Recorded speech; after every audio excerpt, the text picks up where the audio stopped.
Moon Knight Episode 2 is now available on Disney+.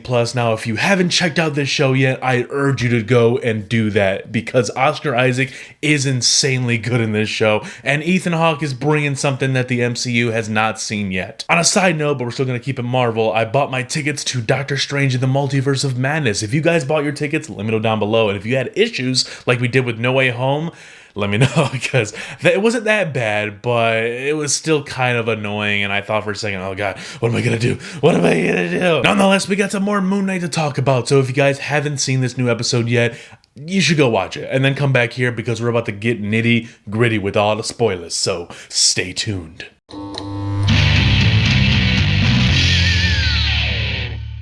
What's up, everybody? Welcome back to the Hess Project. I'm John Ordalaza, and today we're going to be talking about episode 2 of Moon Knight. Now, this episode gets a little bit deeper into what we've seen in the trailer so far. If you guys saw my review of episode 1 of Moon Knight, I had just my one gripe about it wasn't really anything new. All of that episode kind of just sums up what we've seen in the trailers, and it's just this guy named Steven is going through these blackouts, and he's experiencing very traumatizing stuff. Like, if these things that were happening to him were happening to you, you'd probably flip out, go see a therapist daily. Now, as much as I love to see Oscar Isaac in this role of Stephen Grant being this weird, quirky, outcast kind of guy, it does work, but I was hoping that this episode wasn't just going to do more of the blackout stuff and, we don't know what's going on yet, but thankfully they get the ball rolling, unlike some of the other Marvel shows. I'm specifically pointing out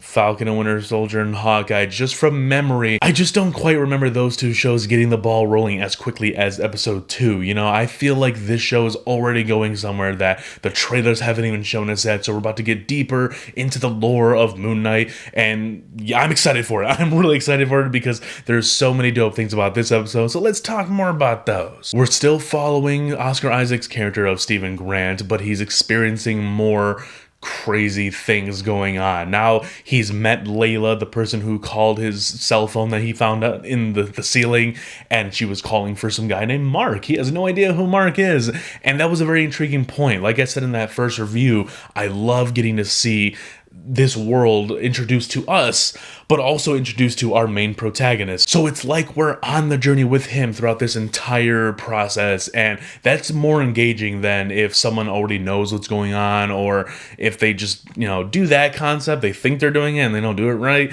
I think Moon Knight's doing it really well, and it's very intriguing. It's keeping that intrigue level pretty high, something that a Marvel show hasn't quite done for me since WandaVision, really. We get a couple of interesting tidbits when Steven is interacting with Layla. She reveals that she is the wife of Mark Spector, the other personality that is in Stephen Grant's body, that he keeps seeing in mirror reflections and whatnot. It's the only way that he can communicate with him, because I guess he's trapped in the body somewhere. And we get that later on. Steven and Mark flip, and now Mark is on the outside by the end of this episode, and Steven's the one locked up, and he does not like it. It's frightening to him, dude.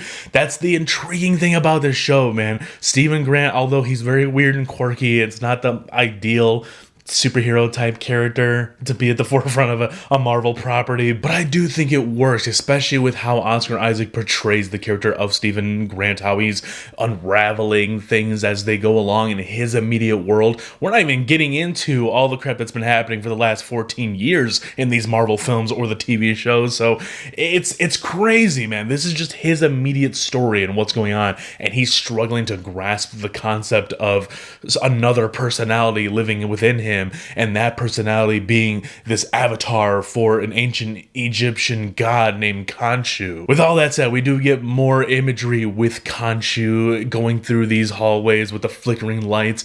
It's some creepy stuff, dude, let me tell you that. It's really creepy. It's actually really interesting, and I love it. I love the visuals in here.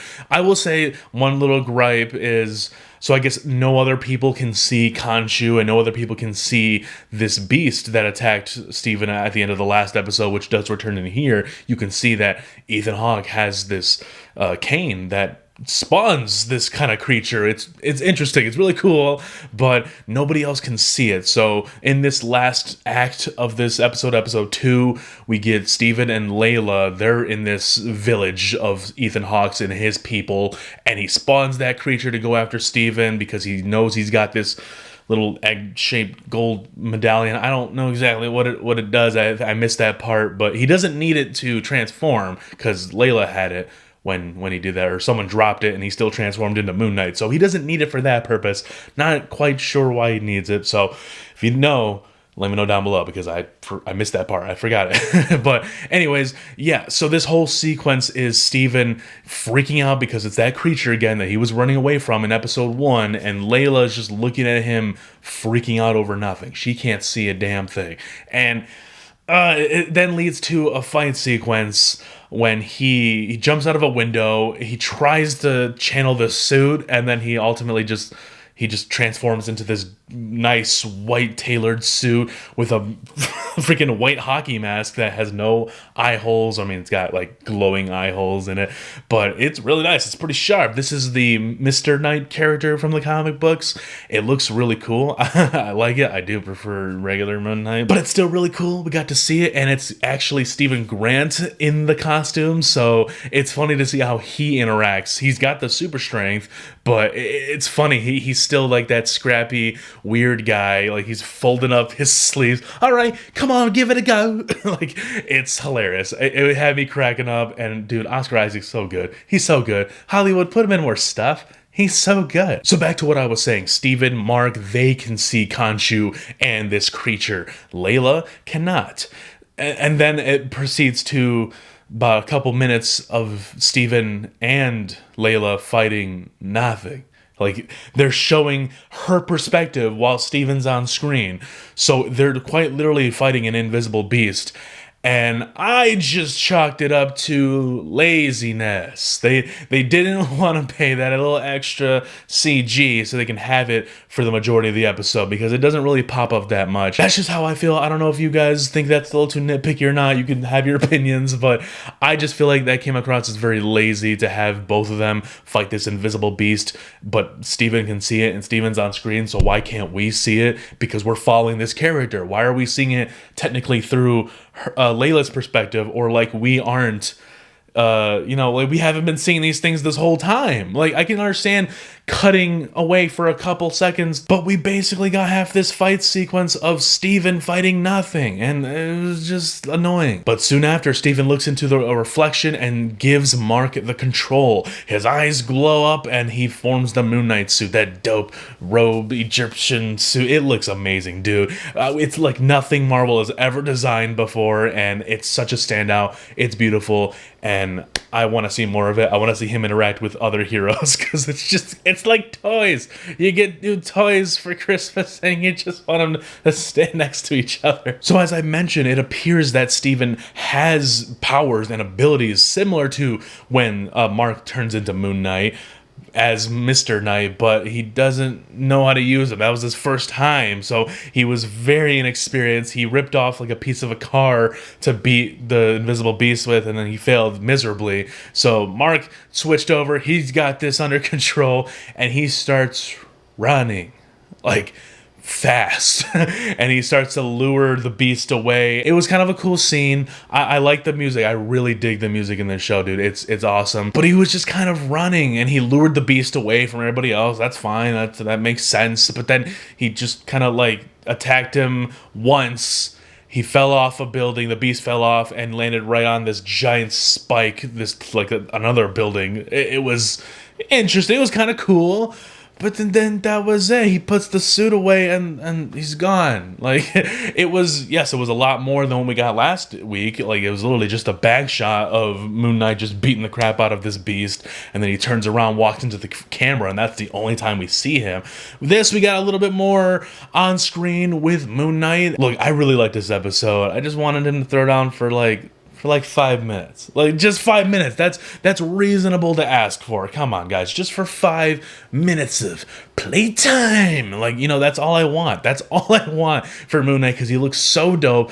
I understand maybe they don't want to draw comparisons to Batman, because I mean, he is kind of like a white Batman, essentially, but who cares? But I understand they're telling a story. I'm waiting patiently for it. We got 4 more episodes left of Moon Knight, and I'm excited as all hell for them, dude. This show is really good. It's keeping me intrigued, even though when I get a little bit let down that we haven't seen much of Moon Knight action. What we are getting right now in these first 2 episodes is not bad by any means. It is really good. I want to experience Moon Knight do some dope shit. Anyways, guys, those are my thoughts on episode 2 of Moon Knight. Let me know down below, are you caught up with the show? Because I think you should be watching it. Minus the fact that in the first 2 episodes, there's not a whole lot of action yet. It has an intrigue level that is just going through the roof for me. I love this types of stuff, and Oscar Isaac is killing it. He's crushing it in this Marvel role, dude. Be on the lookout for the next 4 weeks as we're going to review each episode of Moon Knight as they drop on Disney+. And also, I want to plug the Jurassic Park World marathon we got going on, all in the lead up to Jurassic World Dominion. Jurassic Park 3 and Jurassic World movie reviews are on the way. Just gotta give it some time. Maybe tomorrow. I don't really know. But anyways, guys, you might want to stay tuned for those Moon Knight episodes and those Jurassic Park episodes because there is always more to come.